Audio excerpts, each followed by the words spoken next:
Salam sejahtera untuk kita semua, Shalom. Waktu yang indah ini mari kita siapkan hati dan pikiran kita. Kita akan merenungkan kebenaran firman Tuhan. Mari kita berdoa. Bapa Surgawi, dikuduskanlah kiranya namamu, datanglah kerajaanmu, jadilah kehendak-mu di bumi seperti di sorga. Waktu yang spesial ini kami akan gunakan untuk belajar firman-mu.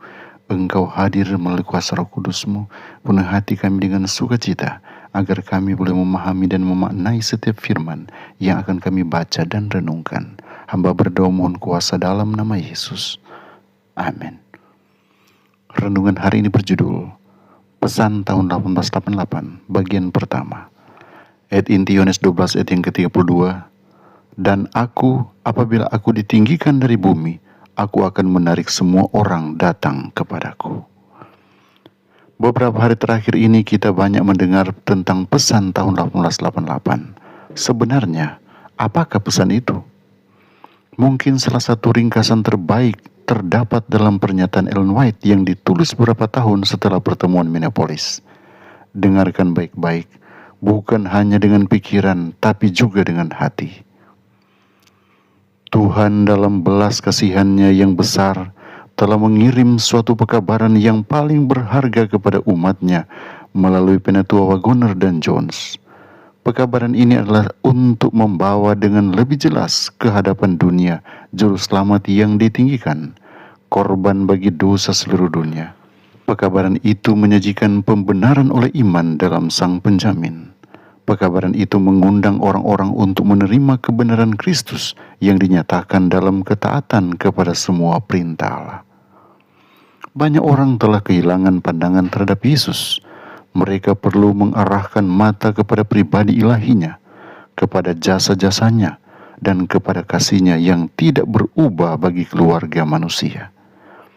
Segala kuasa telah diberikan ke dalam tangannya, supaya ia dapat membagikan karunia-karunia yang berlimpah kepada manusia dan mengaruniakan kepada manusia yang tidak berdaya karunia yang tak ternilai, yaitu kebenarannya sendiri. Inilah pekabaran yang Allah perintahkan untuk diberikan kepada dunia. Inilah pekabaran malaikat ketiga yang harus diberitakan dengan suara nyaring dan disertai dengan pencurahan rohnya dalam ukuran yang besar. Juru selamat yang ditinggikan itu harus tampil dalam pekerjaannya yang penuh kuasa sebagai anak domba yang telah disembelih, yang duduk di atas takhta untuk membagikan berkat-berkat perjanjian yang tak ternilai, yaitu manfaat-manfaat yang telah ia beli dengan kematiannya bagi setiap jiwa yang percaya kepadanya. Yohanes tidak dapat mengungkapkan kasih itu dengan kata-kata. Kasih itu terlalu dalam dan terlalu luas. Ia memanggil keluarga manusia untuk memandangnya. Kristus sedang memohon bagi gerejanya di istana-istana sorgawi, memohon bagi mereka yang telah ia beli dengan harga penebusan, yaitu darahnya sendiri. Berabad-abad dan zaman tidak akan pernah dapat mengurangi kemanjuran korban penebusannya. Pesan yang luar biasa. Namun di sinilah letak persoalannya. Umat Advent mula-mula telah dengan kuat mengkhotbahkan kebenaran-kebenaran khas seperti Sabat, bait suci surgawi, keadaan orang mati, dan kedatangan kedua Kristus. Semua ajaran itu penting, tetapi ada bahaya bahwa kebenaran-kebenaran tersebut dapat dikhotbahkan tanpa cukup menempatkan Kristus sebagai pusat yang memberi makna kepada semuanya.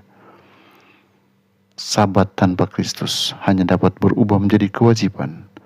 Doktrin bait suci tanpa Kristus dapat menjadi sekedar teori. Nubuatan tanpa Kristus dapat berubah menjadi bahan perdebatan. Bahkan ketaatan tanpa kebenaran Kristus dapat berubah menjadi usaha manusia untuk memperoleh apa yang hanya dapat diberikan oleh kasih karunia. Karena itu, pesan tahun 1888 bukanlah panggilan untuk meninggalkan kebenaran-kebenaran khas Advent. Sebaliknya, pesan itu adalah panggilan untuk melihat semua kebenaran tersebut dalam terang Kristus dan karya keselamatannya. Ellen White bergabung dengan Jones dan Wagoner dalam menyerukan agar Kristus dan kebenarannya kembali ditempatkan secara lebih jelas di pusat pekabaran Advent. Pertanyaan bagi kita hari ini sederhana, tetapi sangat penting. Apakah Yesus benar-benar menjadi pusat iman kita? Kita dapat mengetahui banyak tentang Sabat, nubuatan, bait suci, dan doktrin-doktrin Alkitab. Tetapi jangan sampai kita mengetahui semuanya itu tanpa terus memandang kepada Dia yang menjadi pusat seluruh rencana keselamatan.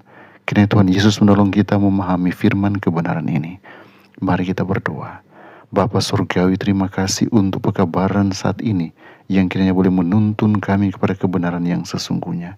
Jadikan kami anak-anak Tuhan yang senantiasa boleh mengandalkan Engkau, menjadikan Engkau Yesus sebagai yang terbaik dalam hidup kami.